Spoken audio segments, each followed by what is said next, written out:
Angkatan bersenjata Ukraina merilis rekaman memperlihatkan kedatangan bom ODAB 1.500 terkuat di sepanjang jalur lalu lintas udara Ukraina.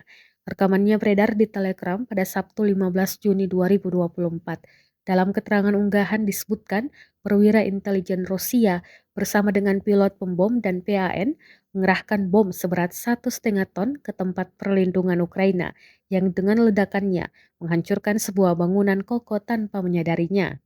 Dampaknya menyebabkan kerusakan signifikan pada bangunan dan menimbulkan korban jiwa dan luka-luka akibat gelombang ledakan dahsyat. UMPK sekali lagi menunjukkan pentingnya di garis depan karena berkatnya dapat dominasi penerbangan tercapai dalam hal serangan terhadap sasaran darat, jelas Angkatan Bersenjata Rusia.